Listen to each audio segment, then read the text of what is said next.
Hello, hello, hello, NCLEX Crusaders. How are you? Good afternoon, good evening. Welcome to day 7 of our Next Generation NCLEX 7-day training. Finally, it's the last day of our 7-day training, and anybody here that is pursuing the dream of becoming a registered nurse, if you are preparing to pass the NCLEX either now or the Next Generation NCLEX starting April 1st, 2023, this training is for you.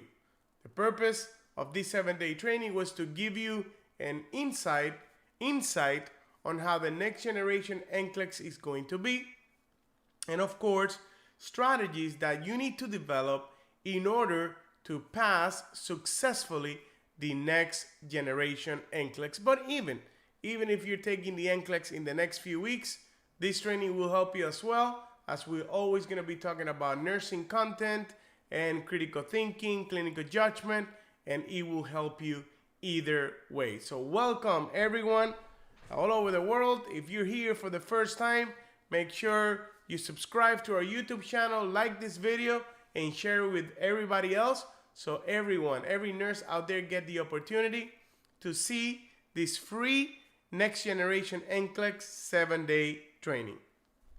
So far, we've been going through a lot of content, a lot of information, a lot of critical thinking, and if for whatever reason you haven't seen day 1, day 2, day 3, day 4, day 5, and day 6, make sure you go back to the beginning of this training so you don't miss any of the valuable strategies and practice questions that we've been doing throughout the 7-day training. And of course, today is the last day of our 7-day training. We will be discussing another strategy today, and we will be practicing a third case study. This is the third case study we've done in this 7-day training, where we're gonna put everything together from beginning to end. So on this 7-day training, the last day, I want to take some time and relax and really dedicate some time for this last day of our training. And of course, at the end of the training, I will give the opportunity to some nurses to earn a free access to our NCLEX Crusade International membership, and I will also give you an opportunity to ask any questions you have about NCLEX preparation in general, any advice or suggestion that you would like me to give to you as a professor helping nurses around the world for 5 years. So I think I probably have something good to say that can help you prepare effectively. So wait until the end that I'm going to open that forum, and you will be able to ask those questions. Okay? So let's begin today's training. Thank you for being here. And the most important thing is that you're here focused, learning everything I have to say today. So we are going to talk about the strategy of evaluating outcomes, or how to evaluate outcome. This is the 6th strategy that I have been sharing with you guys throughout the 7-day training. I see, Professor, I missed the first day. Will you do another one? If you missed the first day, don't worry, you can go back and see it recorded.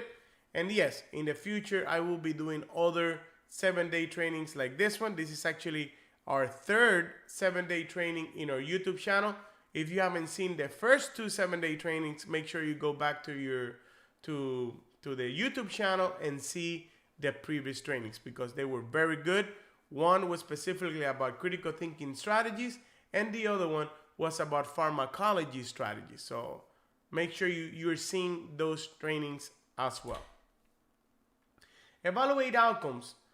Evaluate outcomes is an ongoing and continuous process where the nurse compares actual client outcome with the expected outcome in the clinical scenario. In other words, to evaluate an outcome, you have to look at the patient's current condition and compare it to the plans that you had developed to help the patient. Let's say, for example, you had a patient that was in severe pain. Okay? You identify that the patient was in severe pain. Your intervention was to give morphine. The evaluation will be asking the patient what is the level of pain and identifying if the pain medication was successful, did it help or not help. So that is in a short version what evaluate outcomes is. As an iterative process, this skill involves revisiting the clinical scenario and examining the applications of the cognitive skills. In other words, since it's an ongoing interaction, you have to keep going back and forward to the clinical scenario and identifying or re-identifying once again the cues that you have identified as keywords on the stem of the question or in the clinical scenario.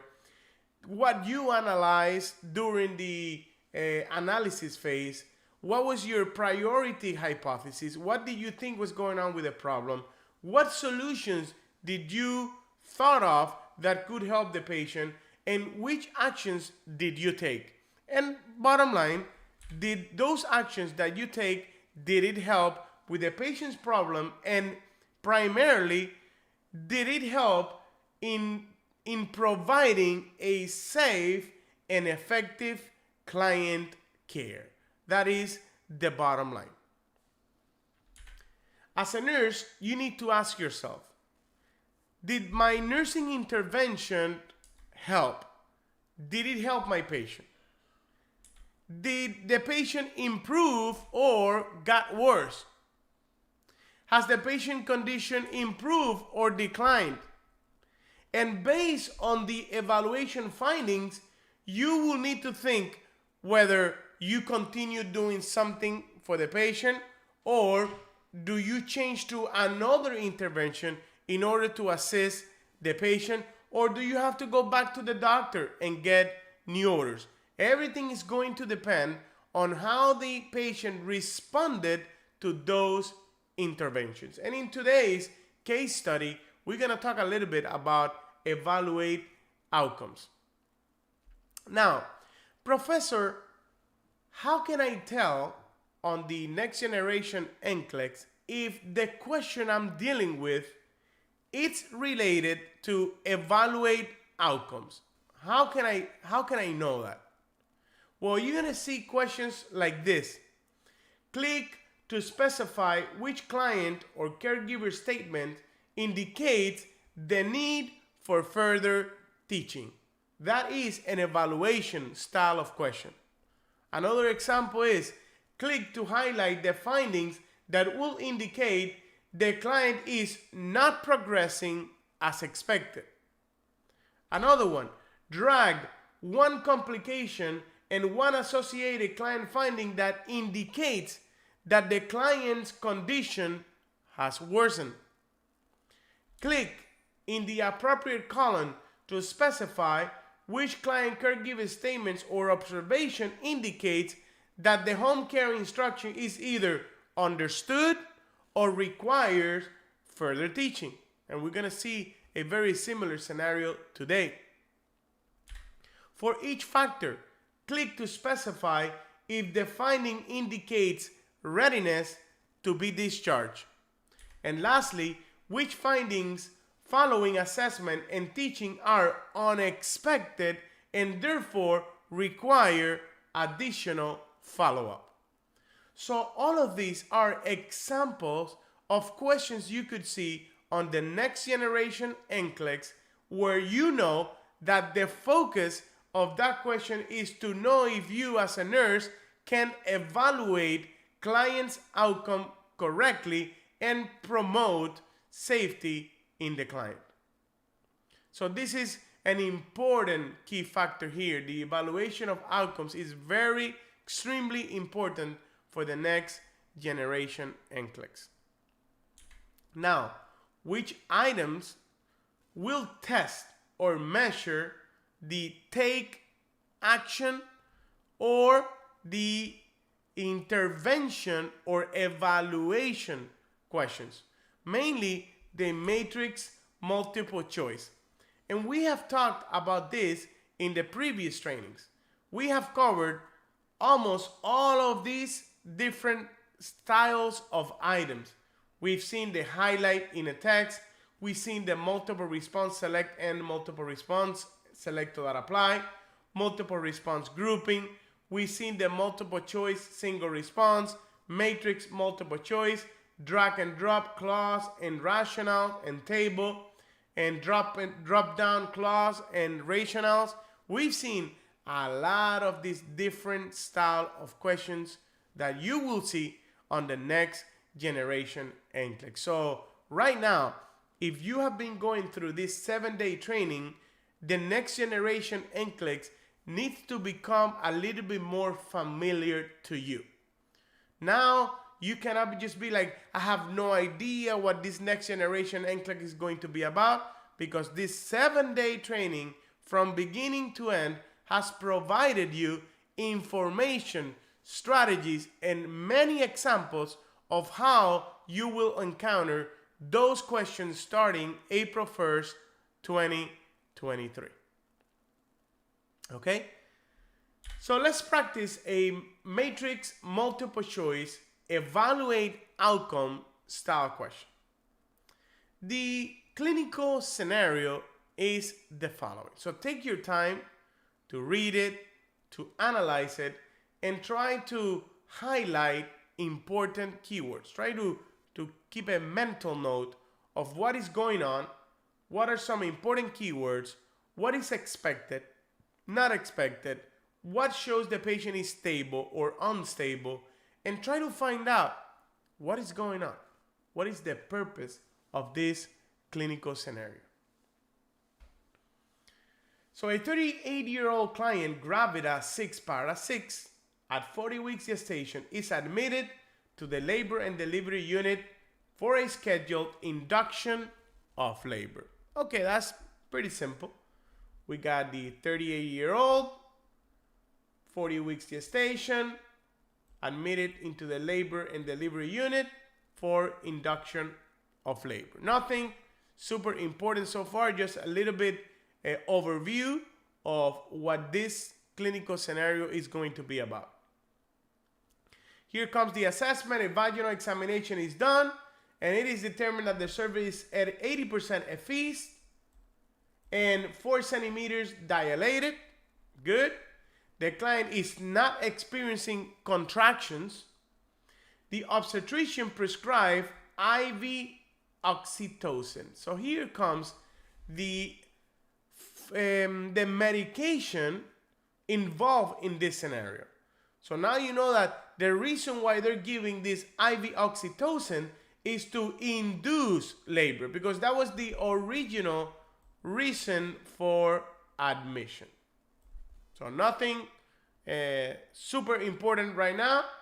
The nurse starts the oxytocin infusion per agency protocol and monitors the client and the fetus on the fetal monitoring to determine effectiveness of the oxytocin.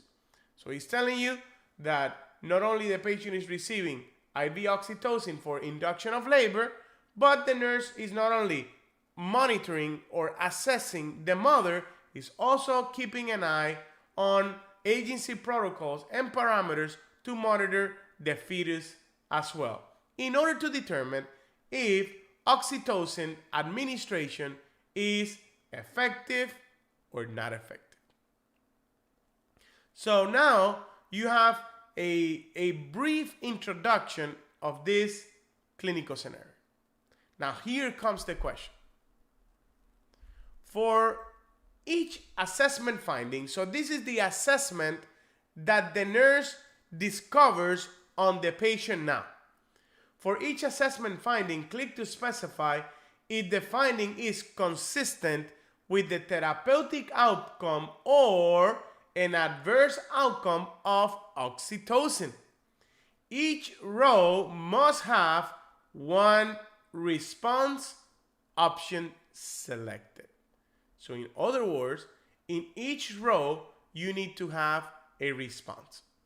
So you're going to look at each assessment finding and you are going to identify, is this a therapeutic outcome or is this an adverse outcome? So we're going to number this. This is going to be 1. This is going to be 2. This is going to be 3, 4, 5, and 6. So what I want you to do, I want you to comment in the comment section like this. 1, therapeutic or adverse. 2, therapeutic or adverse. 3, therapeutic or adverse, and so on. So I want to give you some time to analyze this, okay? And I will be monitoring the chat so I can see how you guys are responding, okay?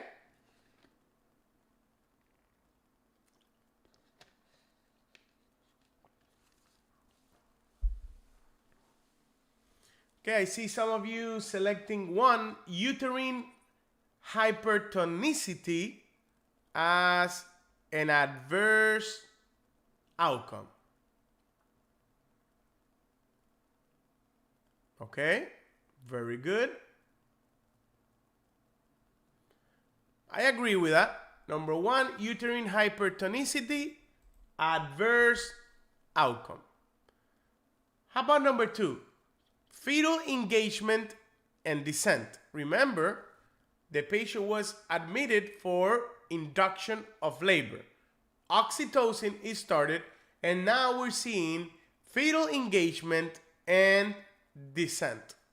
Is that a therapeutic outcome of this administration of medication, or is it an adverse outcome? So I see selecting number 2 as a therapeutic outcome. Excellent.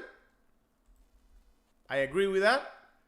Number 3, contractions every 3 to 5 minutes, lasting 45 seconds each. Remember, on the clinical scenario, we said that the patient had no contractions, right? So now oxytocin is started. Contractions are starting to appear every 3 to 5 minutes, lasting 45 seconds each. What do you think about that? Answer number 3. I see 3, therapeutic. I see some of you putting adverse.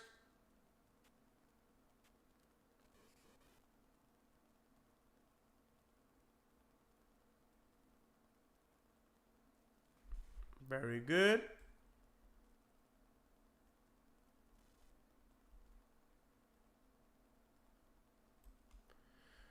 So this is the reason of why we're giving oxytocin, to promote and to produce that contraction of the uterus. So we're going to say that number 3 is a therapeutic outcome. Number 4, dysrhythmias, cardiac dysrhythmias. Well, I think that's very easy, right? That's an adverse effect, an adverse outcome of this treatment. How about number 5? Fetal deceleration. Deceleration on the fetal monitor. So now we're seeing that the oxytocin is hurting the fetus. Because when we see fetal deceleration, that is an indication that the fetus is not dealing well with the labor. So this is a non-reassuring fetal heart rate pattern. So we're going to say that deceleration on the fetal monitor, number 5, is an adverse outcome. And finally, number 6, pain is intensifying gradually with contractions. So now we're seeing a mother in labor with more pain that increases gradually with each contraction. Well, that is a therapeutic action and reason of why we are administering the oxytocin. So we have a total here of 6 possible points. How did you do? 6 out of 6, 5 out of 6, 4 out of 6, 3 out of 6. Let me know in the comment section. How did you do?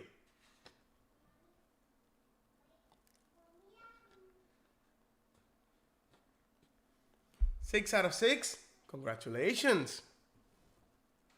5 out of 6, very good. I like that. 5 out of 6, 6 out of 6, that's good enough.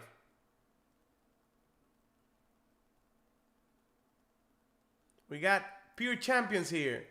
Experts in the next generation NCLEX. That's right. We're going to see a lot of pass with this training. Awesome. All right.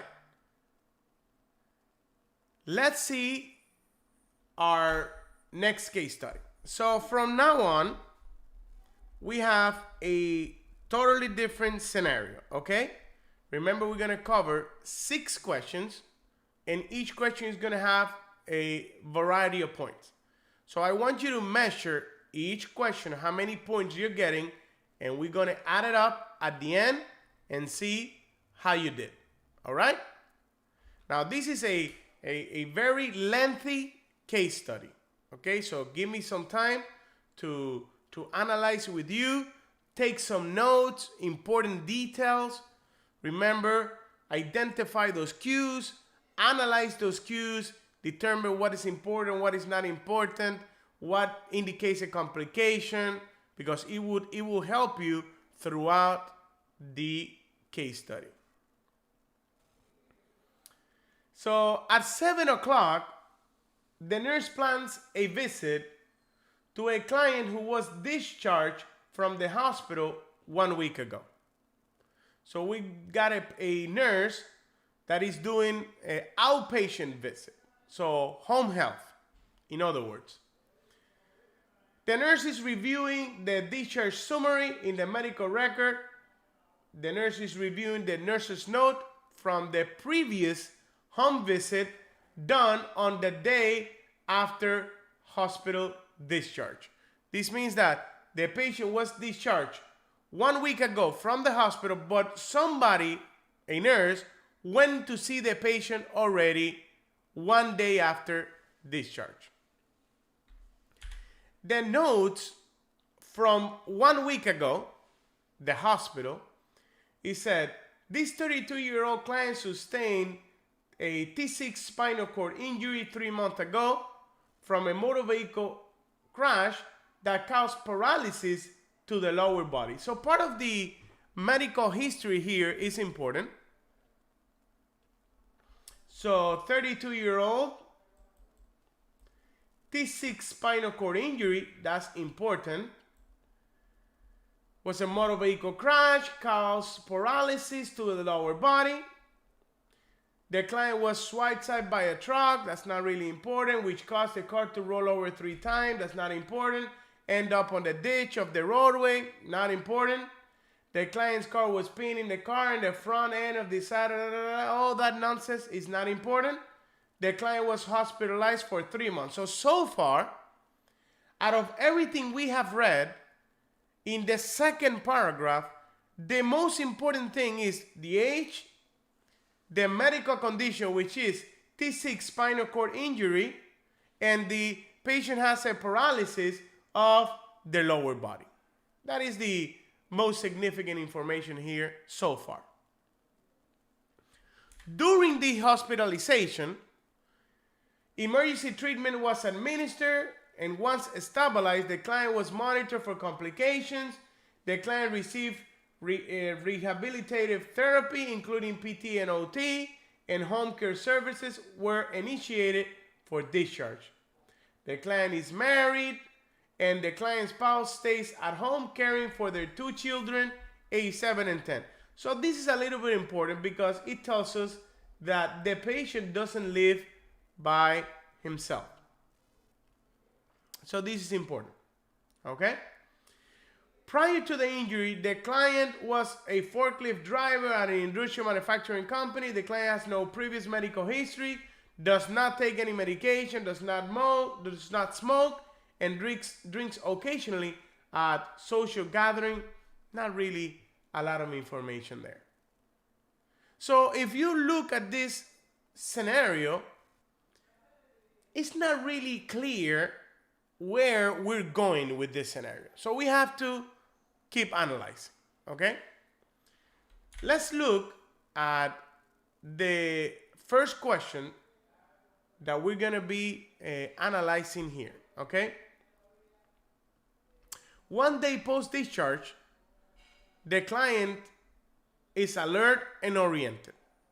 So they're giving you more information, okay? So now you have to use the information you got here, the very little information you got here, and add this information from the 1 day post-discharge.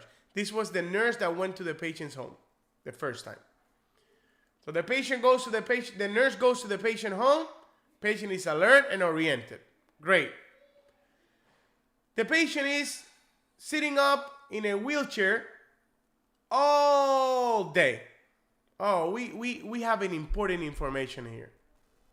The patient is sitting in a wheelchair all day. So this is what the patient tells the nurse. So that's important. Reports using a transfer board with spouse assistance to get out of bed to the wheelchair. No issues there. Reports sitting in the wheelchair all day. Again, why are they telling us this? I don't know. But if they're mentioning it twice, it's important. So I'm going to circle it again. Reports for appetite and is drinking fluids. Very good. Complaints of tiredness and falling asleep in the wheelchair during the day. Reports sweating during the night. Okay, this is important. Which wakes the client. Once repositioning to the side, the sweating stops. This is important. So we have sweating, and then the patient does an intervention, which is repositioning to the side, and the sweating stops. That's important. Difficulty falling back to sleep. Complaints of muscle spasms. That's important. No headaches. Reports self-catheterizes every 6 hours. This is important. And the last bowel movement was on the day of hospital discharge. That is important. So here comes the actual question. At 10 o'clock, new day. So this is the new nurse. So far, we've talked about 3 different time frames. The hospital, 1 day post-discharge, and now. Okay, so there is a time difference in this scenario. So you are the nurse now. You go to this patient that was discharged several days ago, and you do your assessment. When you're doing your assessment, you find all this information here. But the question says, check which of the findings in the assessment are of immediate concern. So what this tells you is that there are going to be answers here that are of immediate concern, and there are going to be answers here that are not of immediate concern. Now, keep the facts in line. There was a car accident, spinal cord injury at T6 level, all the reportings that the patient gave, and now we have a temperature of 100.6 and blood pressure of 150/90. So we're going to say that this is 1. Comment in the comment section. 1, immediate concern or no immediate concern. So comment on the comment section. 1, immediate concern or no immediate concern. You're only going to have one answer in each. Do you think assessing the patient and identifying that the patient has a temperature of 100.6 and a blood pressure of 150/90, is that of an immediate concern to you? Yes or no? So 1, immediate concern. Why? We have a slight fever and we have hypertension. So immediate concern. How about number 2? The heart rate is 60 and the respiratory rate is 18. So what do you think is 2?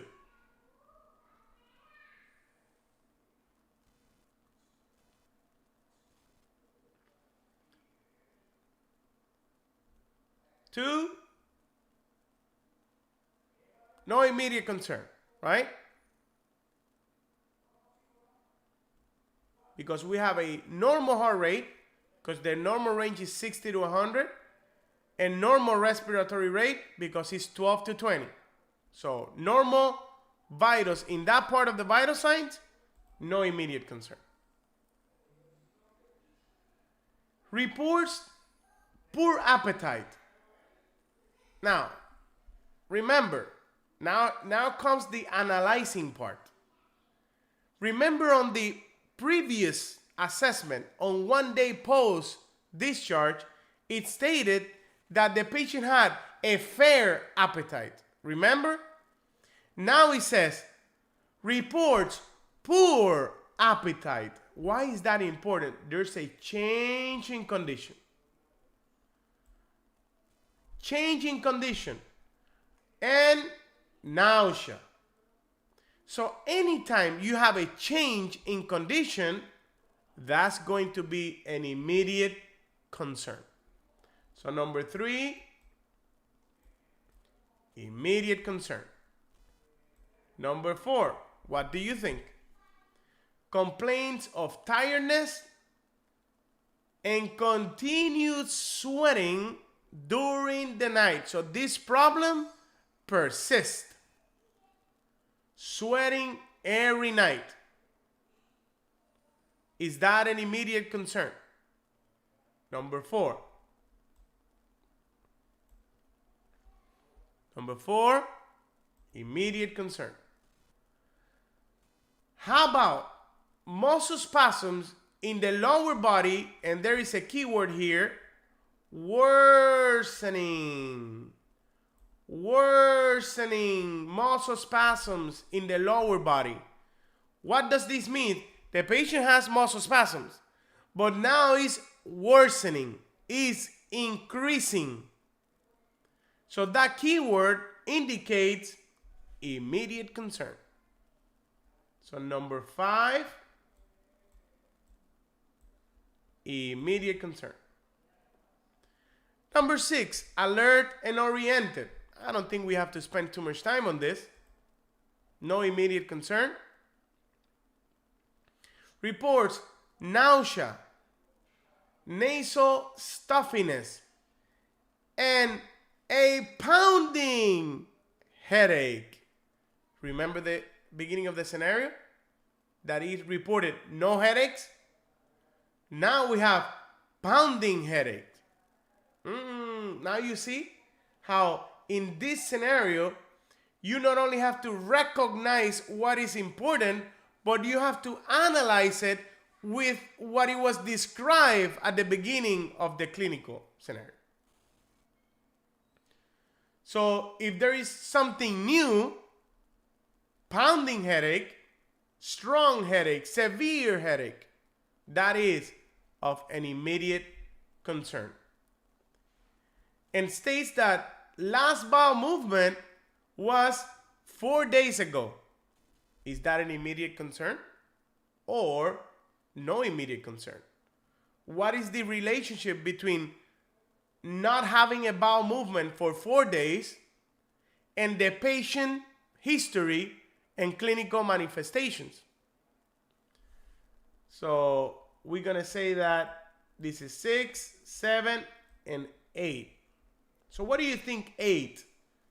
The last bowel movement was 4 days ago.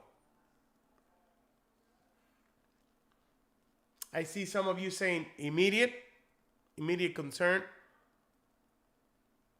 But others saying, nope, not immediate concern. Well, this is number 8, an immediate concern. I'm not going to tell you yet why, because if I start telling you why, I will give you answers of future questions. Okay? So I'm not going to make any comment. I'll help you a little bit, but I cannot help you too much because I will not be in your NCLEX to help you. Okay? I wish I could, but I will not be. So far, we have 1, 2, 3, 4, 5, 6, 7, 8 possible answers. Oh, I'm sorry, 8 points. How did you do? 8 out of 8, 7 out of 8, and so on. Let me see. Rosemary, 8 out of 8. Congratulations. Jufana, 8 out of 8. Dorothy, 8 out of 8. Congratulations. Glory, 6 out of 8. It's good. 7 out of 8.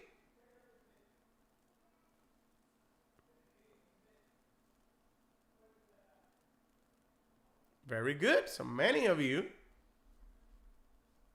got almost all the points here. Good job. Let's continue. So remember, for the case study, we've so far have 8 points. So determine how many points you have and what's the total point so far. So let's go to the next question. 1020. The nurse analyzes the assessment findings that are of immediate concern. What is this telling you? The nurse analyzes this, the immediate concern.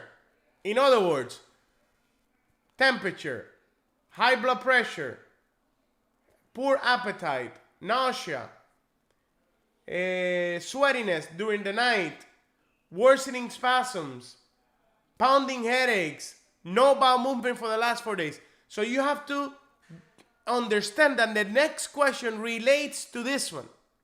That's why this is a case study.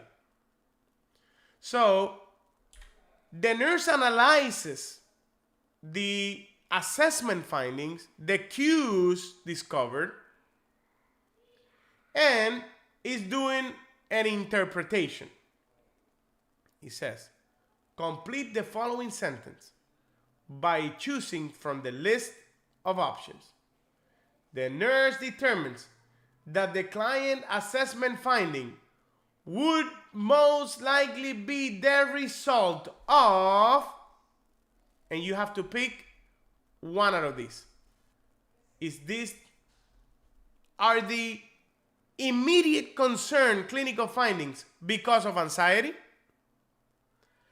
Are they because of a noxious stimuli? Are they because of urinary incontinence? Or are they because of further spinal cord damage?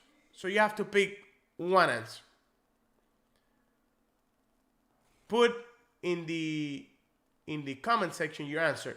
Not option 2. We are on option 1. Not 2. We're not on option 2 yet. Option 1.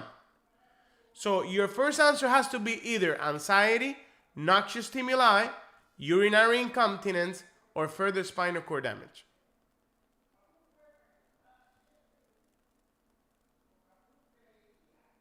What is your answer? So I see urinary incontinence,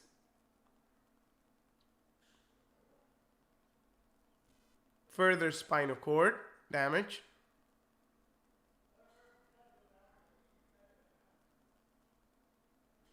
I see some noxious stimuli,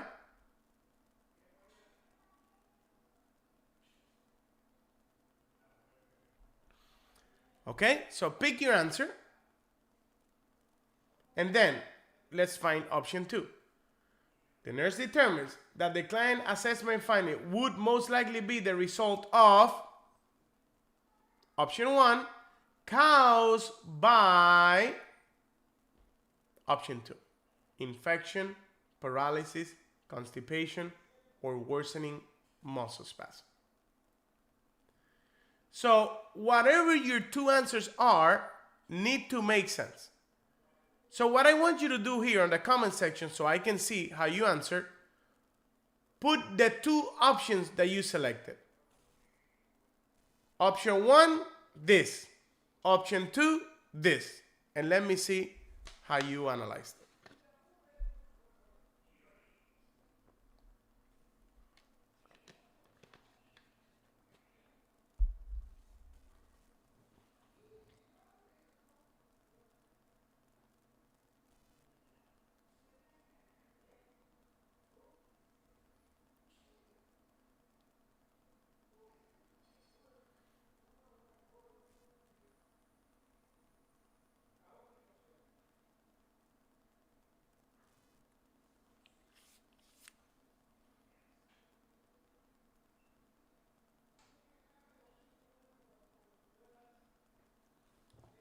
What do you think about this question? Do you think it's easy? Like medium difficult? Or hard, very difficult? What do you think?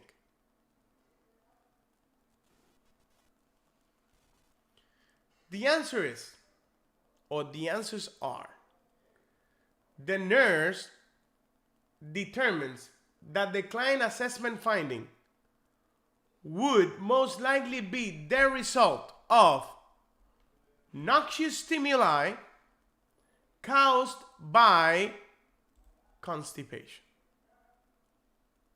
That is the answer. Noxious stimuli in option 1, constipation in option 2. What do you mean by this answer, Professor? The patient is manifesting something.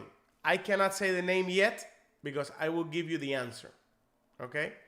The patient is manifesting this medical condition that I will mention very shortly.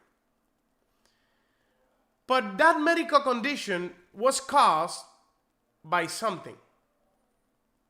Something happened in the patient that developed this condition.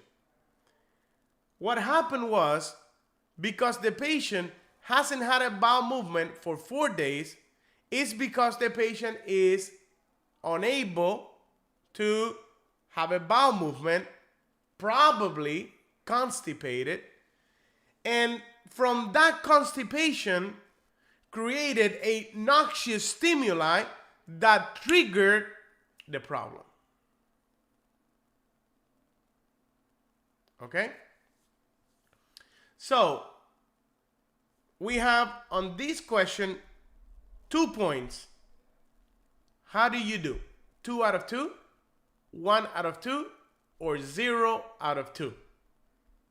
How did you do?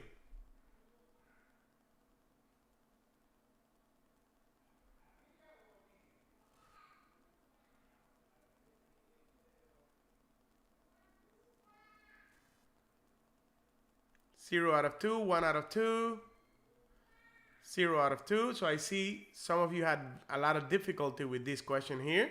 No problem. Remember, it's a big case study. So don't be discouraged. If you feel like, I didn't do too good here, no worries. Keep going. You're going to see that at the end, it works out. So let's go to the next question. 10:30.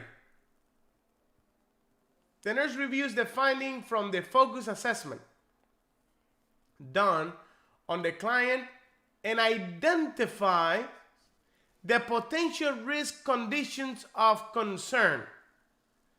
The client is at the highest risk of developing, and you have to pick 3 conditions only out of 7. So you have to remember all the clinical manifestations that we've talked about. Everything we have mentioned. You identify the cues. You analyze those cues. And now you are creating or formulating a hypothesis. So this is the prioritize hypothesis section. What do you think is probably happening here? What 3 condition is the patient at risk? Comment in the comment section. 1, 2, 3, 4, 5, whatever your answer is. I see here 3, 6, 7. Okay. 1, 5, 7. 2, 5, 7.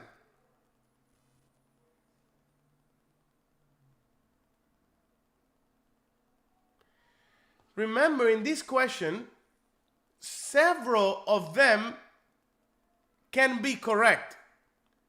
But the question is not which one are correct. The question is, what is the highest risk of development here? The answer is 1, infection. Why? Why are we mentioning infection? Well, first, there's evidence of possible infection as manifested by the elevated temperature. 2, there is a reason for infection. The self-catheterization several times. The more a patient conducts self-catheterization, the higher the risk of infection. So 1 is a must. 2, number 5. Skin breakdown. Why? Incontinence. 2, sitting in the wheelchair for long periods of time. Remember that I say sits in the wheelchair all day.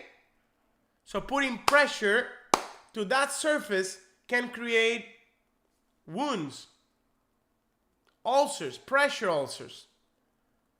So infection and skin breakdown.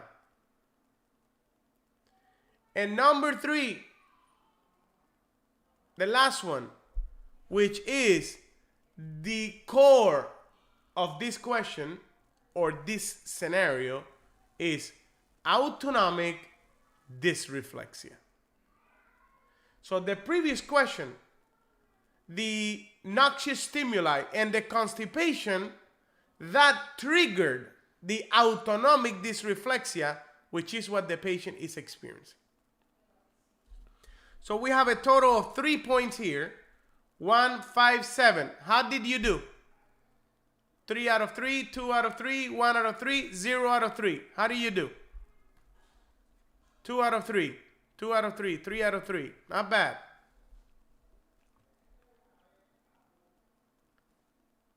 Three out of 3, 2 out of 3. 1 out of 3. Okay, not bad.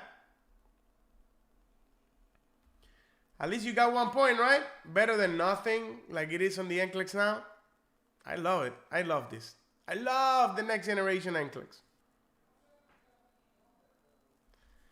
All right, let's go to the next question. Question number 4. 10:40, 10 minutes later. Based on the highest risk, the nurse quickly prepares a plan of care for the client and potential nursing interventions. For each potential intervention, click to specify whether the intervention is indicated or contraindicated in the client care. So now these are possible nursing interventions. We're going to put 1, 2, 3, 4, 5, 6. So I'm not going to read anything. I'll give you a few minutes to analyze this. So the only thing that I need you to do on the comment section, I need you to put 1, this. So put it in order like that. 1, this. Below that. 2, this. Below. 3, this. Below. 4, this. And put it together. So what I want on the comment section is one person putting all the answers. Then the next person putting all the answers. So I can analyze each one of you. So I'll give you some time to do that.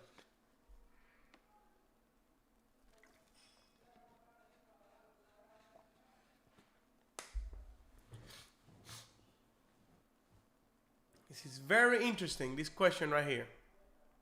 Measures your level of knowledge about autonomic dysreflexia.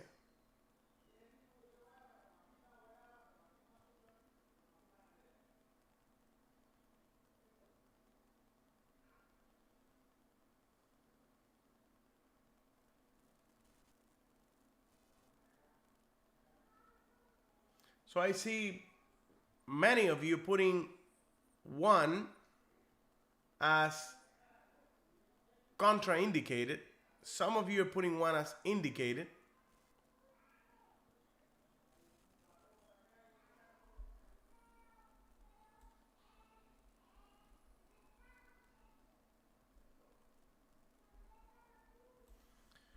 All right, so number 1 is contraindicated. The supine position will make symptoms worse in autonomic dysreflexia. The correct position is to elevate the head of the bed. So 1 is contraindicated. 2, check the blood pressure frequently. Absolutely. The patient has hypertension. We need to monitor the blood pressure more frequently. Has autonomic dysreflexia, so we have to really keep an eye on that blood pressure. So 2, indicated. 3, check for bladder distension. That's a trigger for autonomic dysreflexia. So anything that could be a trigger, we have to monitor it. Check for bladder distension, trigger, that is indicated. 4, check for bowel impaction, constipation, another trigger. We need to monitor that, indicated. If there is autonomic dysreflexia, any of these clinical findings, the patient needs to know that the doctor needs to be contacted. And you, as the home health care nurse, you need to call the doctor because this is an emergency. So number 4 is indicated. And number 5 is indicated as well. And number 6, place cold packs on the back of the client neck and in the axilla area. That is because of the fever, but it is contraindicated because this is a trigger for autonomic dysreflexia. So we have 4 indicated and 2 contraindicated for a total of 6 points. How did you do? 6 out of 6, 5 out of 6, 4 out of 6, or even 3 out of 6. I would be happy with that. How did you do?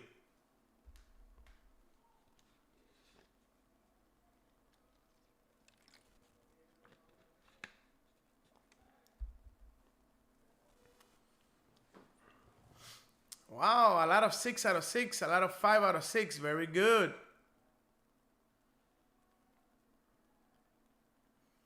Some 4 out of 6, not bad.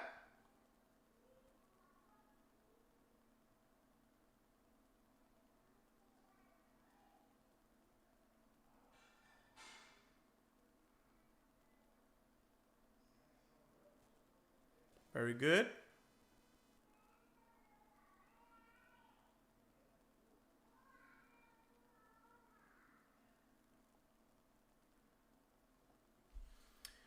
All right, let's go to question number 5.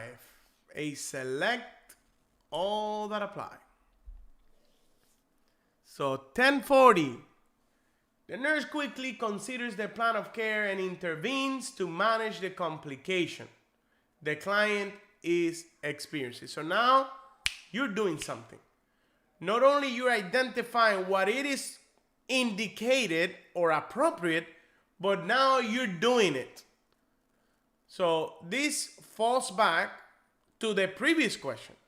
If you did the last question correct, this should be a very easy one. So which action will the nurse perform immediately? Priority select all that apply. So comment in the comment section, what is your answer? 1, 2, 3, 4, 5, 6. Notice that in this select or apply, they are not telling you how many are correct. You're free to select as many as you want. But remember, if you put ones that are incorrect, they're going to take points out.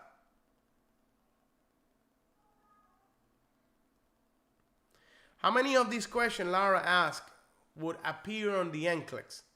You're going to have, Laura, 3 full case studies. 3 full case studies. Minimum. You could have more, but minimum 3 each nurse. So you will have a total of 18 questions related to case studies. Plus another 7 questions related to the new style of questions, the bow tie and everything that I've been showing in this 7-day training. Everything else will be the same questions that appear on the NCLEX right now.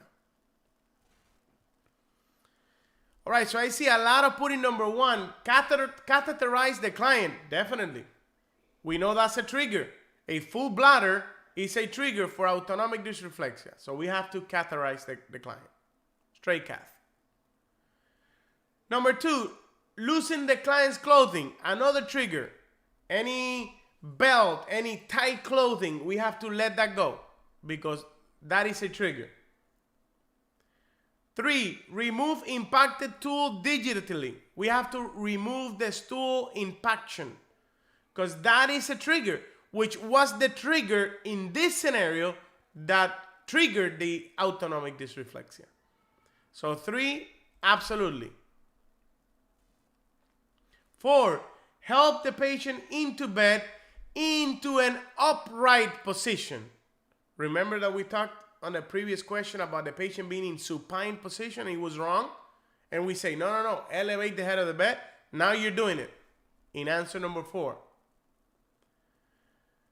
Send a urine specimen to the lab for culture and sensitivity, well, to confirm if there is also a UTI. And teach the client about the measures to prevent autonomic dysreflexia. That is important. But the question is priority, immediately. 5 and 6, you do it later. What needs to be dealt now, immediately, that's the key word, is 1, 2, 3, and 4. We eliminate answer 5 and 6. So there are a total of 4 points here.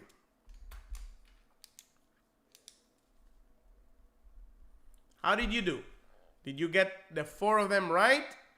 3 of them right? 2 of them right? 1 of them right? How do you do?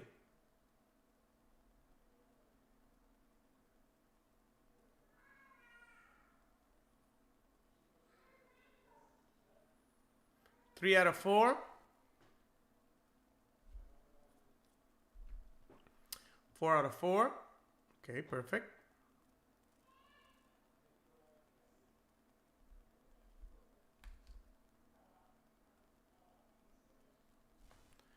What would be the score if I put all of them? If I put all the answers, they will take 2 points off for the incorrect ones. So if you picked, let's say, 1 to 6, you would have gotten 2 points because 2 of the answers are incorrect. Okay?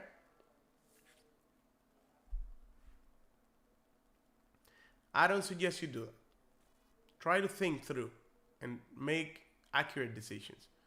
Because this is a question that you can get all the points, 4 out of 4. Remember, don't try to be slick. Don't try to be, oh, I'm going to select everything just to get a point. No, because sometimes there's 7 and 3 are incorrect. Sometimes there's 8 and 4 are incorrect. So don't do that because you may end up with 0 points. Anyway. Okay? Okay, let's go to the last question for today's case study. 11 o'clock.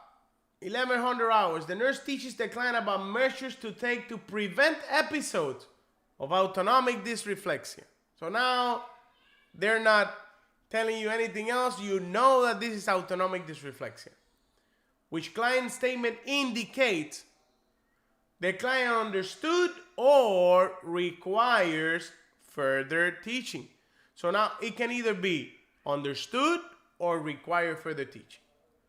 You have a total of 1, 2, 3, 4, 5 questions. So I want you to tell me 1 and your answer, 2 and your answer, 3 and your answer, and so on.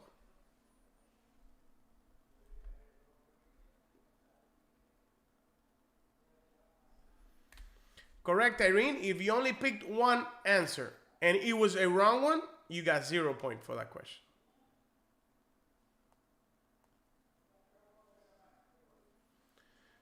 So if you're patient with autonomic dysreflexia that you gave teaching, okay?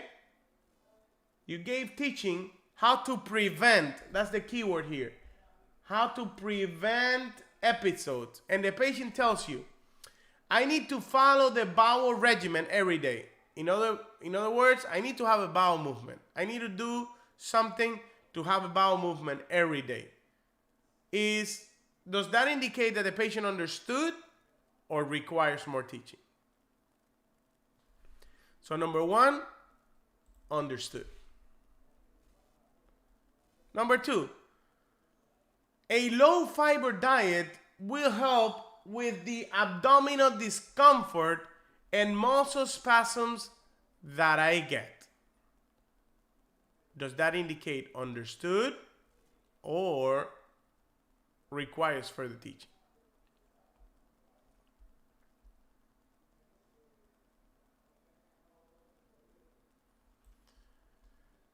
This requires further teaching. It didn't understand because we need a high fiber diet.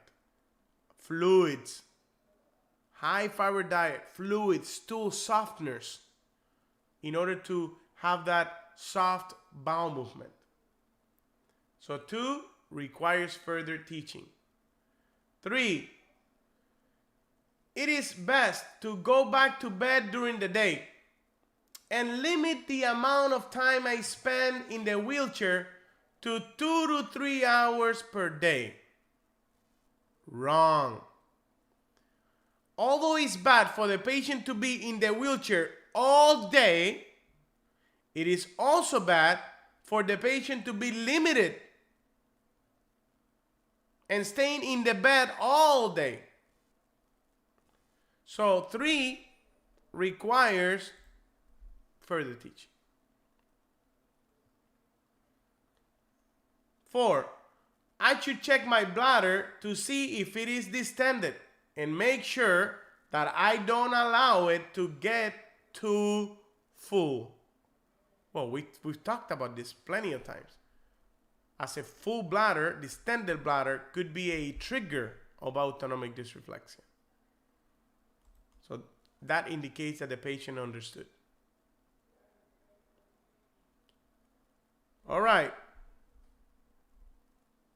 Number 5, I need to have my spouse help me check my skin to be sure that there is no redness or skin breakdown. Remember that the patient sits in a wheelchair for long periods of time. Decrease of sensitivity can produce ulcers. So it's appropriate for the spouse to help the patient check these areas. So number 5, understood. So there is a total of 5 points here. How did you do? 5 out of 5, 4 out of 5, 3 out of 5. And there is a total of, let's see, 10, 19, 20, 23, I think it's 28 points. Yeah, 28 points total in this case study. How did you do? 28 out of 28. Anybody got 28 out of 28? That's an excellent case study there. 27 out of 28. Excellent. 26 out of 28. Excellent. 25 out of 28. Good. 20 out of 28. It's pretty good. How do you do? Tell me.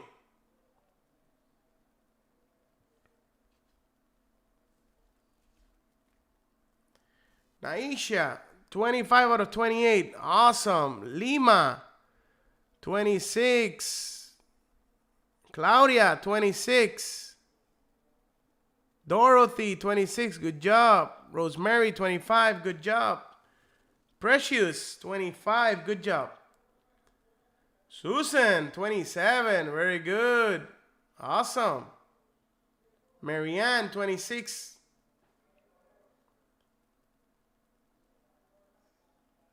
Glory, 22, not bad.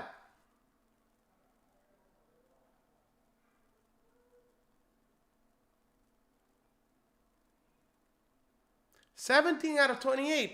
You have to improve a little bit, but I'm happy with that. If this is your first time doing this. Now imagine when you practice. Imagine if you've done 50, 60, 70 case studies. You become a master at this. I'm very proud of you guys. The constant sacrifice. Do you remember first day? First day, there were 740 attendees. Monday. Today, there's 369.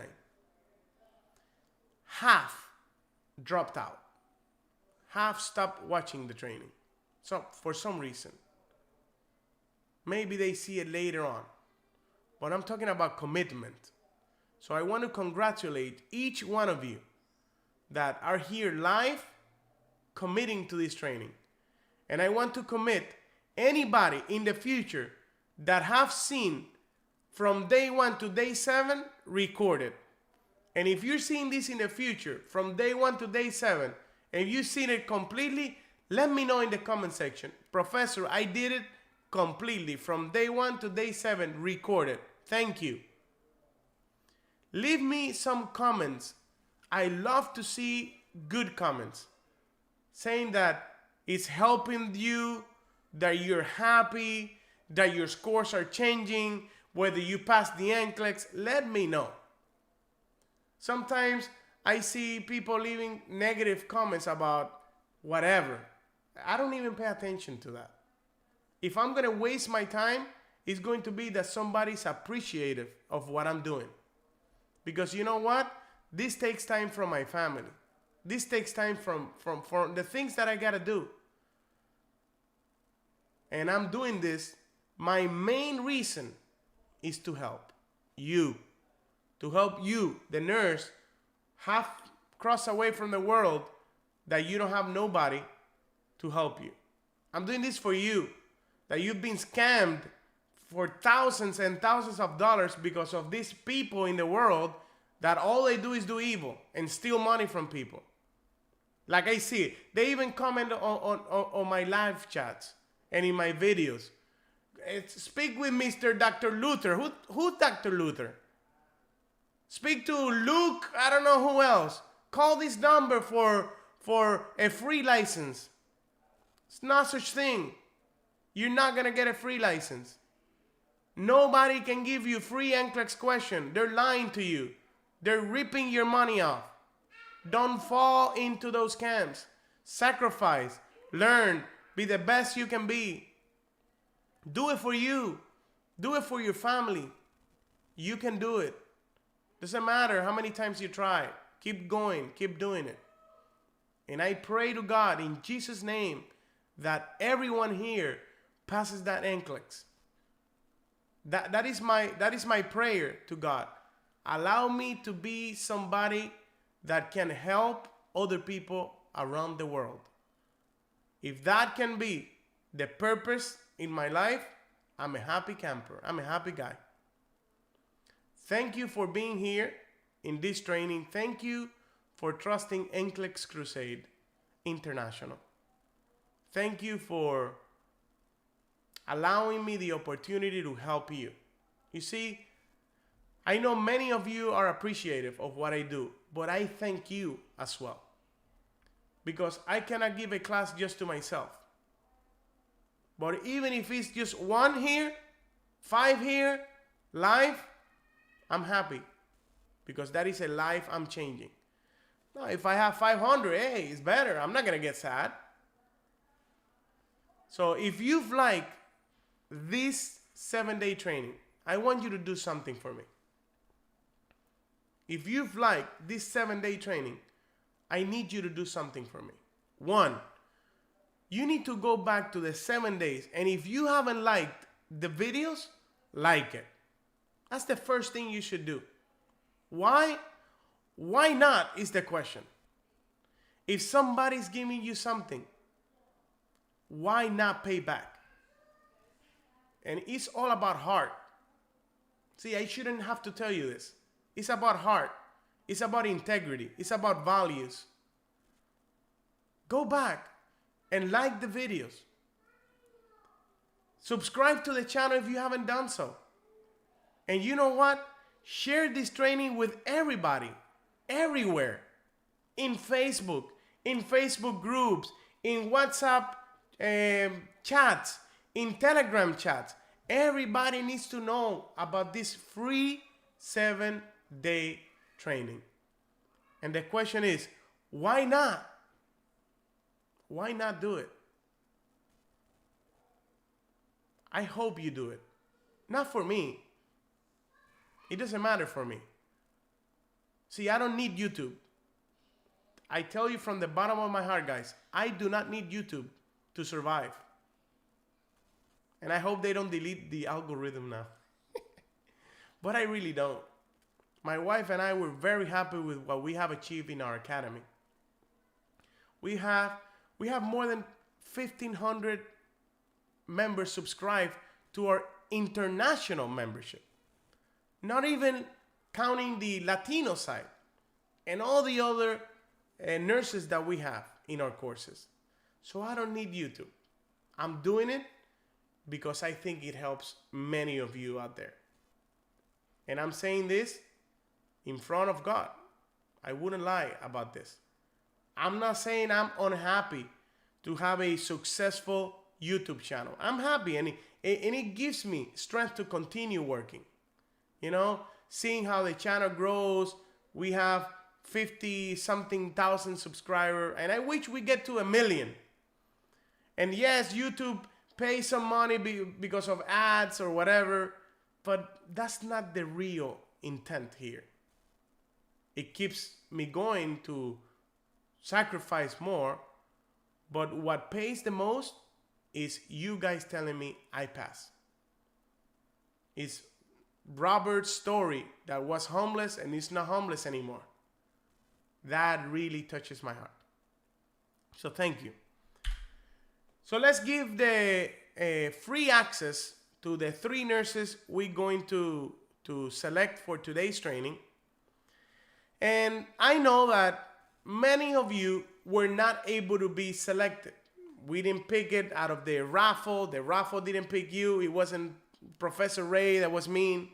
It was just an automatic thing.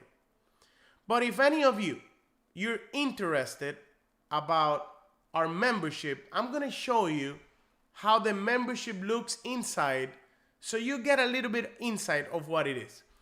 I'll tell you that I don't have a huge membership with thousands of videos. There could be maybe 60 videos. But there are hardcore videos.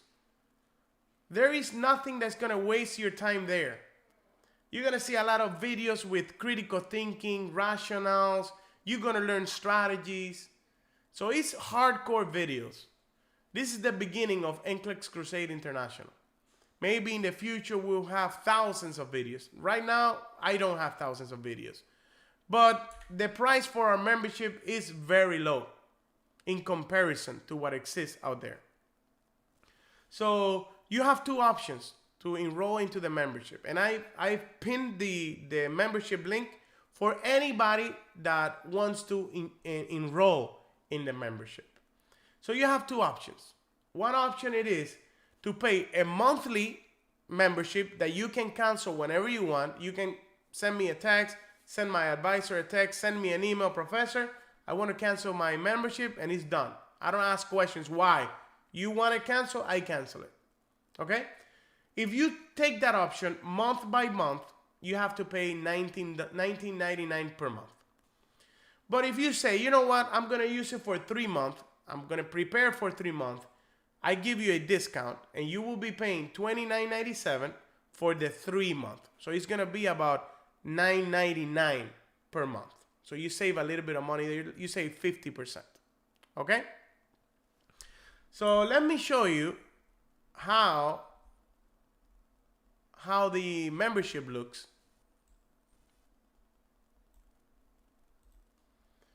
So once you go inside the membership, basically you're going to have different categories. Okay? The main category, the one that you need to spend a lot of time, is on the first category, which is the priority strategy category. Because in there, you will learn about all these strategies relating to critical thinking. Maslow's SAR method, assessment versus implementation, the doctor strategy, all the hardcore critical thinking strategies are there, with plenty of practice questions. On the section 2, you can learn about ABG. I teach there about the tic-tac-toe strategy, the row method. There is a section about chest tubes, infection control, EKG. Here in the EKG section, you're going to learn some strategies about the heart conduction system, the rule of 5 strategies, how to differentiate between normal sinus rhythm, sinus bradycardia, sinus tachycardia, SVT, a bunch of practice questions, heart blocks. So there's a lot of good information here about the EKG style of questions. If you're weak in dosage calculation, then there's a section here for calculations, safety practice class and excellent class, management of care practice questions, psychosocial integrity, ethics and laws, mental health, basic care and comfort. So there's about 14 categories now, but each categories have many videos inside. And all together, that's about 50 to 60 videos. But the most important thing that I do is that for those enrolled in our membership, I tend to do usually about two classes per month, where I go on Zoom and a bunch of nurses join, sometimes 100, 200, 300 nurses join, and we can practice questions together. You can ask questions and so on. So that is what I have, guys. If you don't have the money to even pay this small membership, it's okay. We have the YouTube channel where I am providing as much information as I can, totally free. I wish it helps you. And if you can afford it, go ahead and do it. Join the membership, cancel whenever you want. And that is it, what I wanted to share with you. So we have only 2 things left. One, select the 3 candidates that I told you that I was going to have the access to the membership for free. We've been doing this, doing all the trainings, doing the 7-day training, with the exception of one day that we picked 10 candidates instead of just 3. And the first day we did 4. So far, I think we got more than 30 candidates that will be receiving access to the NCLEX Crusade membership raffle for free. And you may ask, why? Why do I do this? Why not? Why not help? We had a student that gave a donation as well to give the access to the 10 students. And we did that. So it goes back to the same question. Why not? Why not do it? Why not help? So first person that is going to receive the free access is going to be Esther from Nigeria. Congratulations, Esther from Nigeria. Let's do one more.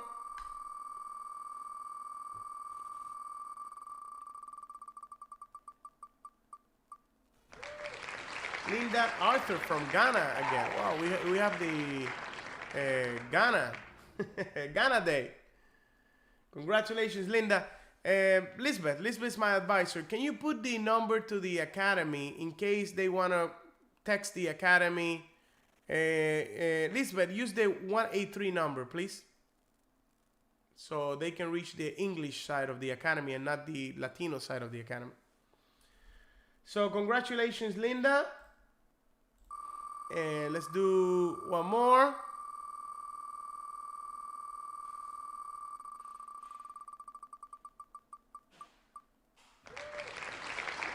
Got Patricia Atienza from Canada. Congratulations, Patricia. And let's do one more. Let's do one more. The last person for today's training.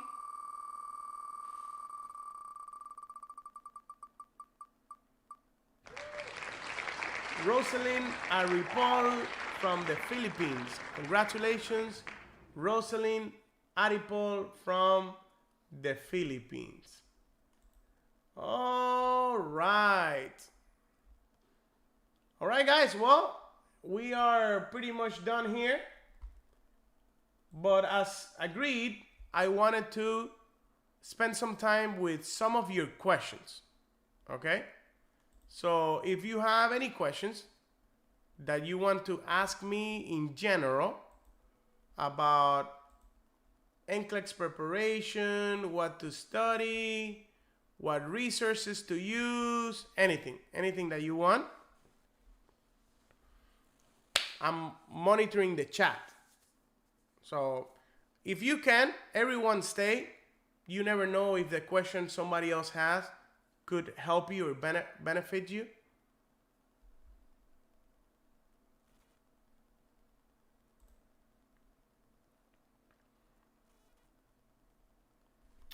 The number, let me see, because I don't. Lisbeth, did you put the number, please? The 813 number?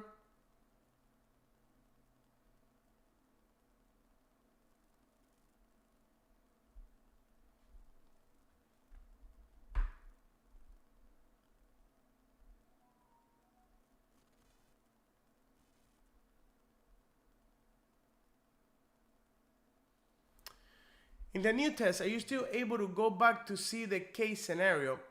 Selenia, you don't have to go back on the new NCLEX anywhere because all the information is going to be right there on one side of the screen.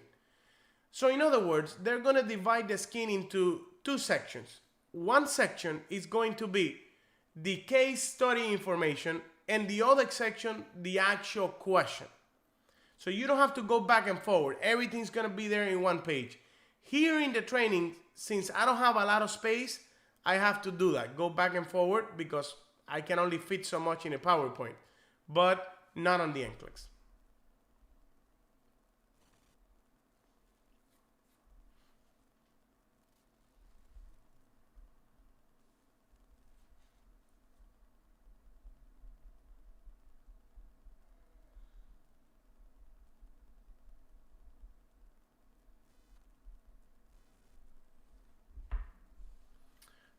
Okay, thank you so much. I've been watching a recording. Thank you. How many case studies in the new generation NCLEX? You will see 3 case studies in the new next generation NCLEX minimum.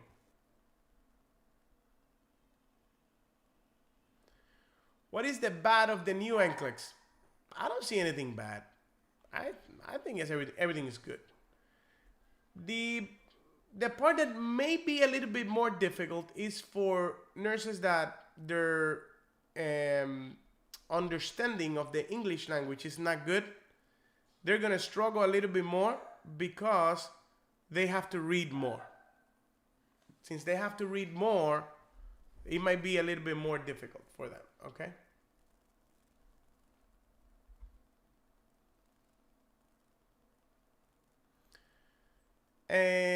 Is your platform or membership enough to pass the NCLEX? For knowledge and critical thinking, yes, but you need to practice questions. You need a Q bank. And I usually suggest either UWork or Kaplan. The best two for me. Have Saunders' book. Saunders is very good. Saunders 8th edition or preferably 9th edition, which is the last one. Try to have it. 18 questions next generation? No, it's going to be 18 plus 7 more. So about 27 to 30 questions next generation style. What can you say about Lippincott QBank? Not too familiar with it. Can you do one-to-one tutor? No, I can't. I'm sorry. How much time is allowed in each question? You have plenty of time, but you shouldn't be spending more than, I would say, 3 to 4 minutes per question. You shouldn't be spending more than that.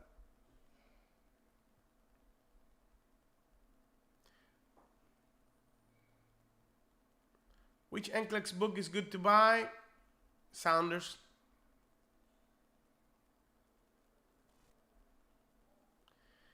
Can you say the type of questions that we will see on the next gen? Yes, go back to the 7-day training. I've discussed 80% of the questions you're gonna see. Can I see the videos in the membership more than one time? Yes, you can see it as many times as you want, as long as you're enrolled in the membership.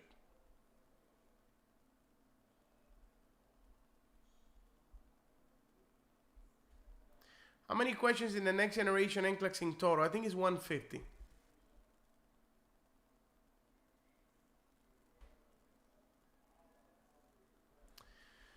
Are you going to update the lectures and questions on the membership platform? Because I've noticed in the membership you still have the current NCLEX style. Yes, starting March 1st, I'm going to start uploading information about next generation NCLEX.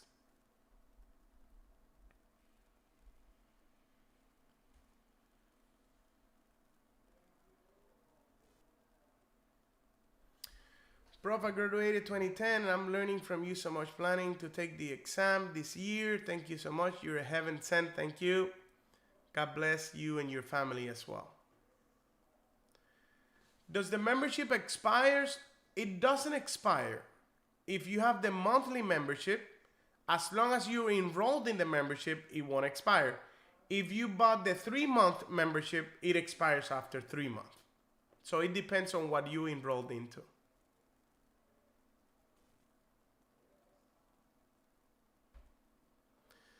Professor, is it right to delegate blood glucose check to the UAP on the NCLEX? Depends. If the patient is stable and we're doing a routine blood glucose test, yes, you can delegate. But if the patient is unstable, let's say diabetes ketoacidosis, hyperglycemia, then that cannot be delegated to the UAP.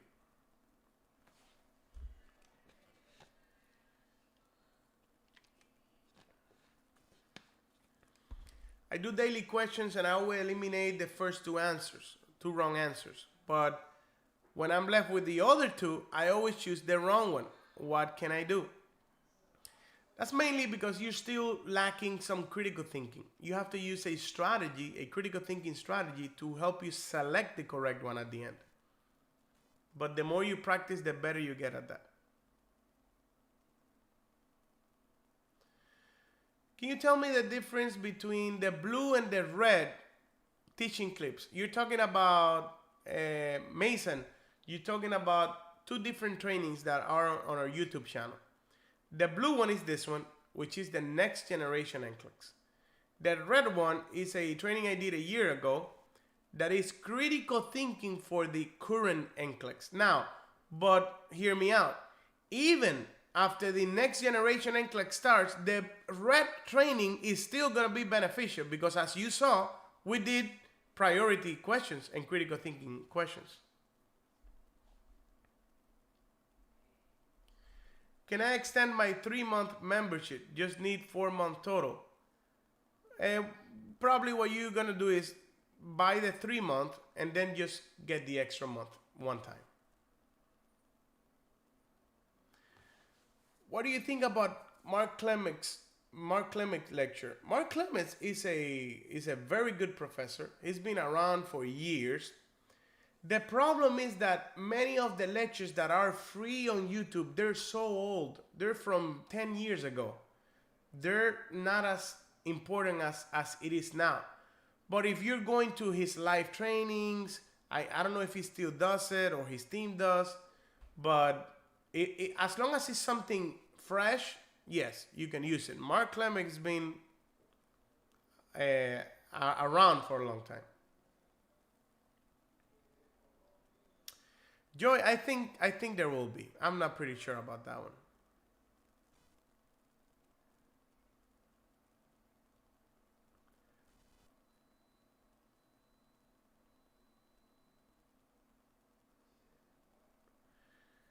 What is your assessment of me when I took the exam? Everything is near the passing except one area below the passing.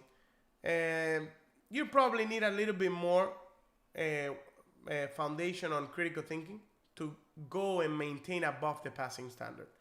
Because the difference between near, below, and above the passing standard is critical thinking. That's the difference. So you want to go above the passing standard, you got to improve in critical thinking.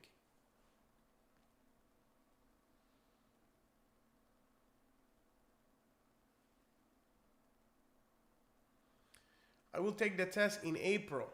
Ooh, new tester, new Next Generation NCLEX. The scoring system, or I think they call it I can't remember the name now.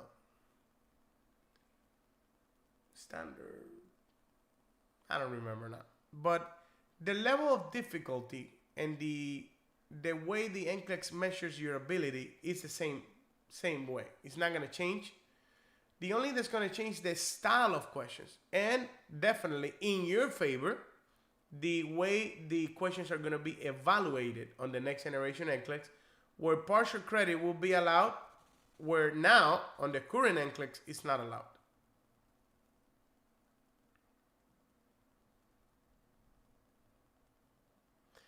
Is there a lot of QBank practice when enrolled in your academy? I don't have a QBank. I have videos that discusses questions, but I do not have a QBank. Don't buy my membership thinking that you're going to get a QBank. I do not have one. How many months should I study? Average 3 to 5 months I've seen.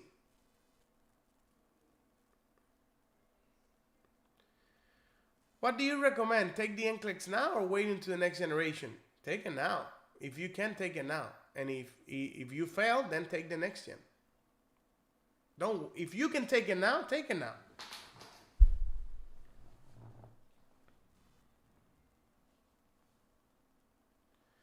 Adaptive quizzes, not familiar with that.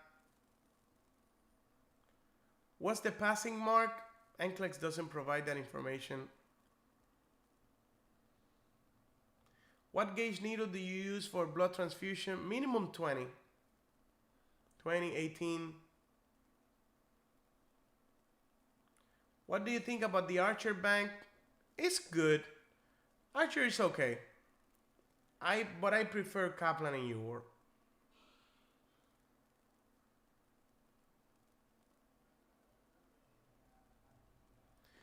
Is there any QBank for NGN? I think almost everybody's is coming out with next generation questions. I know UWorld has some already. Kaplan is coming up with some of them. Archer has some of them already. I think all of them will have. Jeanette, which documents need a Cuban nurse to present the NCLEX? Jeanette, call this number. This is our advisor for our Spanish-speaking nurses, Latino nurses. Can't remember the number now. 352-565-4256. Call that number and speak to our advisor. Her name is Lisbeth. She helps with documentations and all that.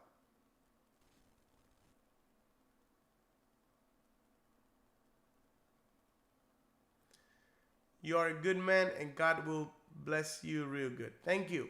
Thank you. God bless you too and your family. All the glory to God. I'm just a regular guy, guys.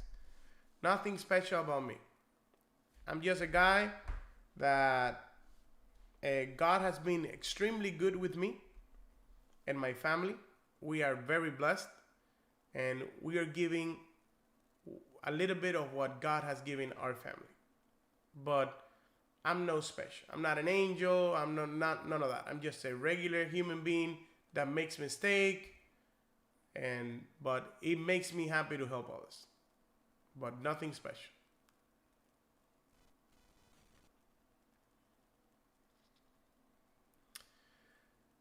I got all near passing except health promotion and maintenance. Any recommendations? Irene, see, when nurses tell me I got this below, but I did that above, you still gotta worry about everything.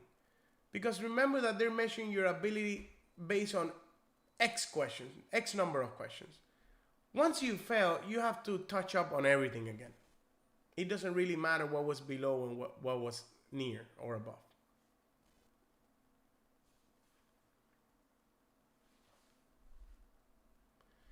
Akujirsa, I'm from the Philippines and watching from Sydney, Australia. Wow. Thank you, sir, for sharing your knowledge. God bless. Just purchased the 90 days. Thank you and welcome. Welcome to NCLEX Crusade International. Is Archer okay for next generation? I saw some other questions. They were good.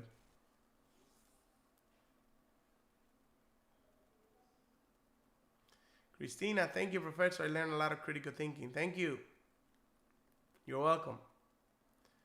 Bless your heart and your soul. Very humble. God bless you too. How many months do you recommend for NCLEX prep? 3 to 5 months.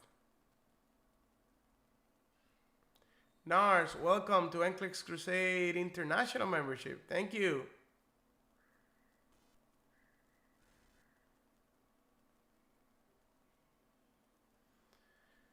Oof, I've seen stories of nurses that have called me from Facebook and that they've done it like 20 times and passed on like the 21st time. And they did it. My thing, guys, is don't get discouraged. Don't get discouraged by this agenda of pass the NCLEX the first time, and if you don't, you're bad. That's nonsense. Pass your NCLEX whenever you can pass it. If it's on the first try, amen, congratulations. But if it's on the 7th try, it doesn't matter. As long as you pass it and you get the registered nurse license, it's not going to say how many times you failed. It's all going to say you passed.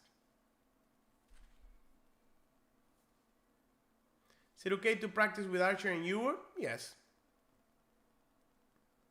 I like Kaplan. For me, is just, I like it better for me. But Kaplan, UWorld, and Archer, they're good. My daughter hears me studying with you daily and she says you are really nice. Thank you. Thank you. Wow.